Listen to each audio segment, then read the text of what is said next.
Do you see it? That one cabinet door is just a little too dark.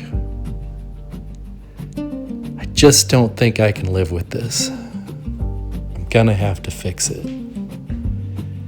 Now, unfortunately, there's just not an easy way to do this. I'm gonna have to strip it down and start over. But I'm gonna do my best, and I think I can get this right. But before I start, I've learned that when I've made a mistake and I'm frustrated, the best thing to do is just to take a breath, take a step back. And for me, I like to get the shop clean. Just get all of that negative mojo out of there. Get a fresh start. Get a reset so I can think clearly.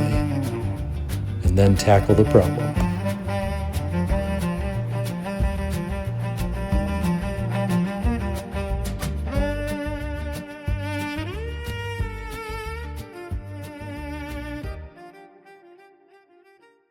I'm back in the shop. The shop is nice and clean. Everything is reset. So the challenge is going to be getting this finish off and getting this color to match the rest of the cabinets. I dipped my rag and the rag touched the bottom of the cup where all that stain had settled. And then I wiped it on here. So this door got just a little bit darker than the other ones because there was that settled pigment that I picked up in my rag and transferred onto the door. I think I was a little, high on the hopium. When I get finish on it, it's going to be okay. And certainly when, I put it in the kitchen and it's with all the other doors, it's going to look fine. I thought this was going to work, but it just doesn't. It's probably about 2 shades too dark. So we just got to fix it. I'm just going to take a few minutes here and try to get this card scraper dialed in, get it as sharp as I can. Sharper it is, the easier this is going to be. And I'm just going to get that edge polished.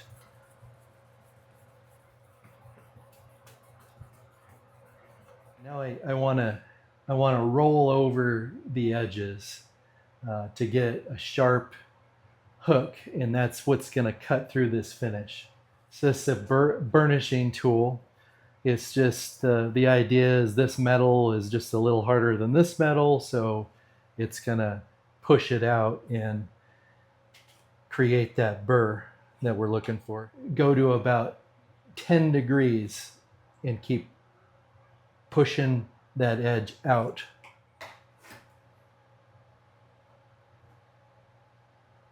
Okay, you can really feel that hook now.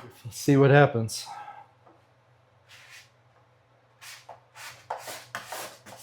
I actually forgot the alcohol. Let's try to soften this with the denatured alcohol, and hopefully that makes the finish a little softer and easier to scrape.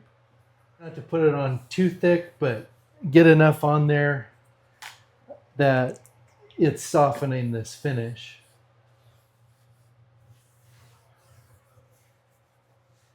Now you can really tell that it's working because it's taken the shine off, that's for sure.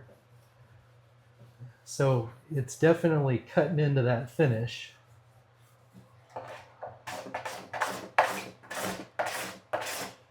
Now that definitely made a big difference. One really nice thing about this card scraper is I can get right into these corners.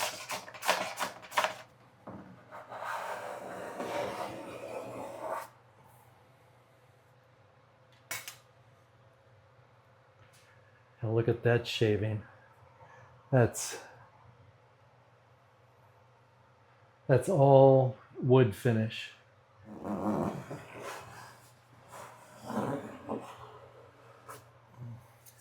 getting a little concerned that I cut a little too deep and got chatter marks right in the center of this door.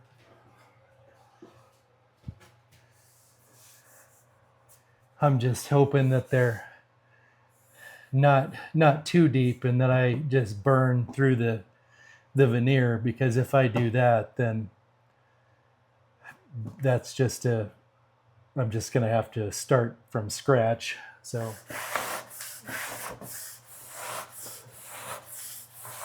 I've cut through most of that finish, and I'm gonna switch over to a sander now and see if I can get some good cutting action with that.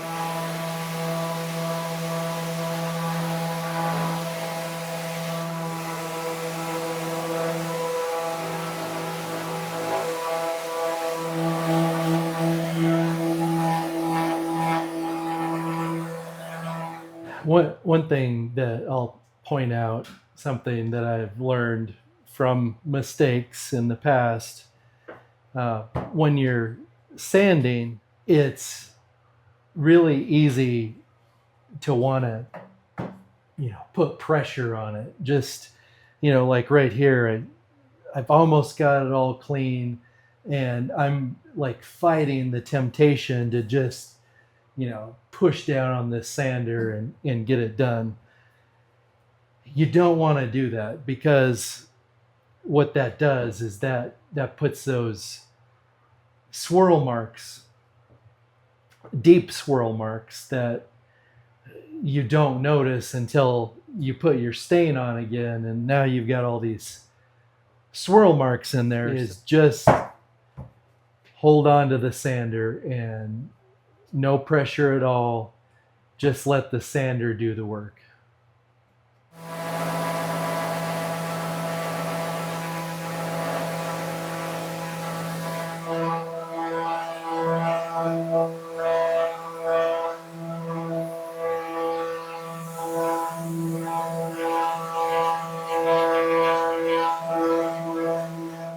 Now my challenge is I've got this halo, around the inside of this panel, and I have to get that off. If I were to try to stain it right now like that, it's just not going to work. So I think I might try a floor scraper to get down these edges.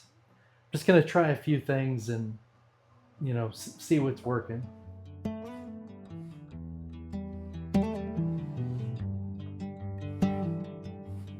Early light on the lake glass, one small boat, a quiet shape pass, no wake behind it, barely a sound, just the paddle dipping, then pulling around.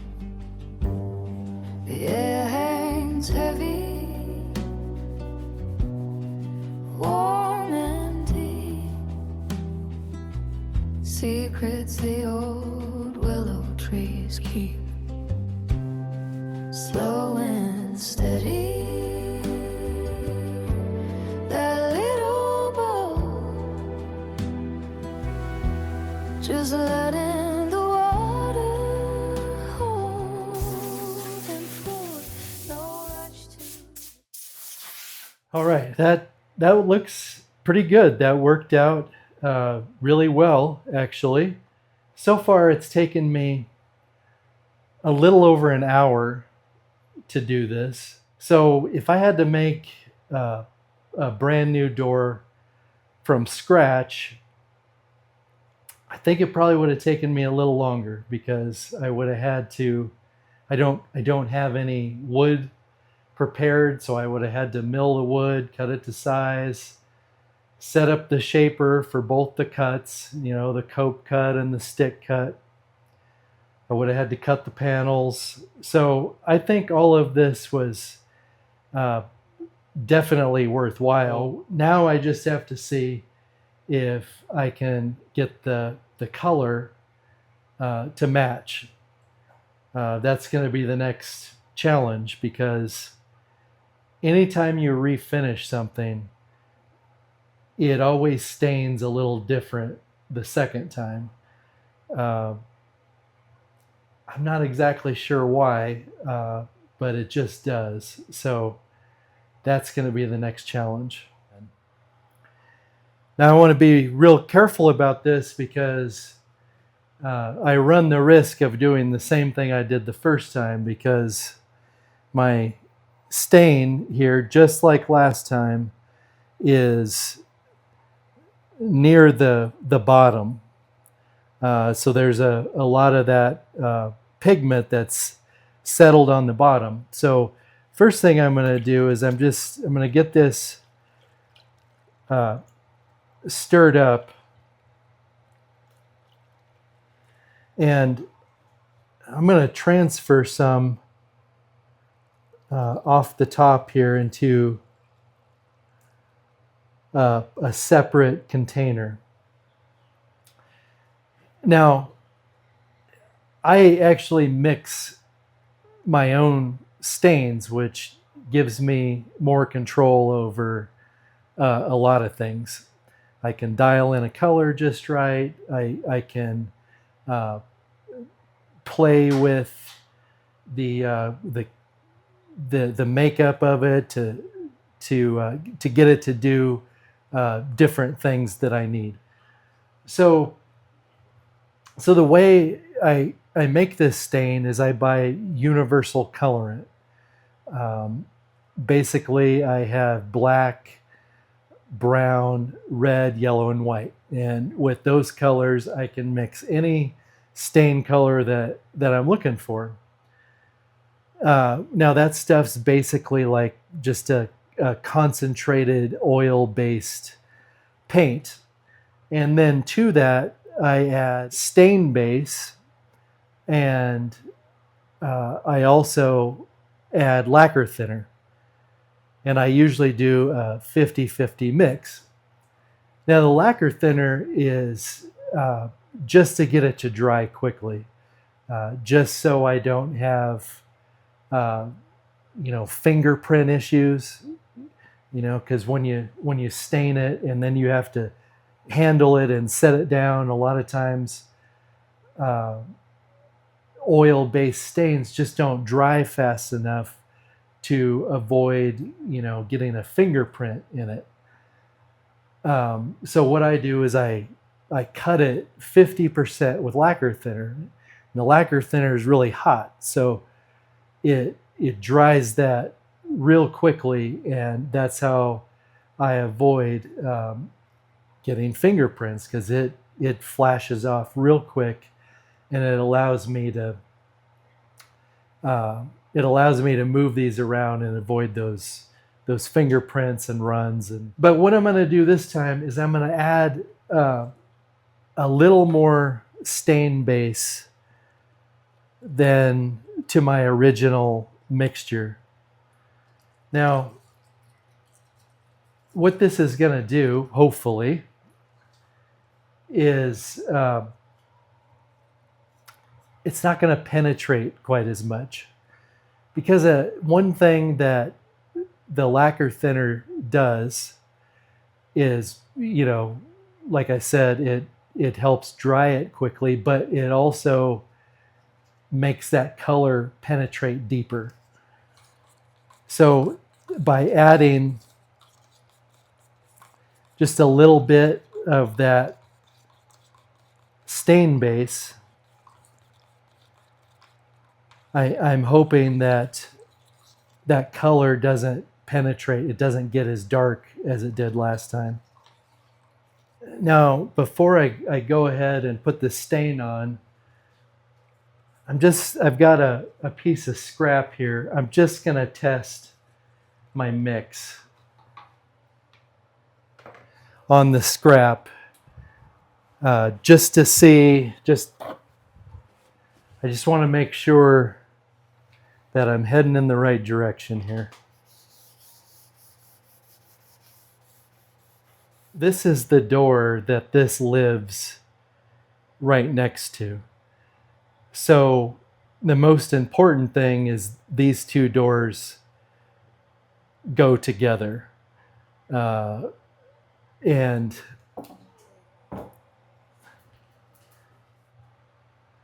it's hard to be perfectly sure until you also get the top coat on. But from what I'm seeing here, that looks pretty close. I think I'm going to be okay. One way to find out. Slow and steady, that little boat, just letting the water hold and float. No rush to the distant shore, just this, nothing more.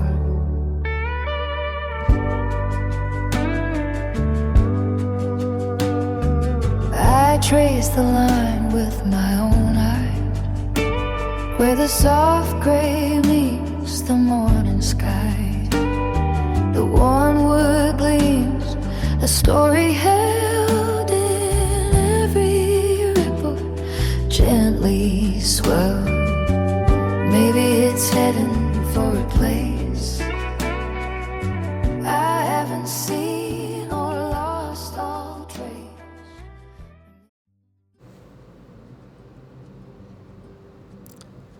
I'm really happy with the way this repair turned out. Mostly because I took the extra time to just make it right. Honestly, if my customer had said anything, I could have told him, look, this is knotty alder, and when you stain it, you're gonna get a wide range of color. And that would have absolutely been the truth. But I would have known that if I just tried a little harder, I could have made it better. So I'm glad that I did, because now I don't have any regrets. And I'm gonna sleep a little better for that tonight. In the comments, let me know what you think. And I thank you for watching.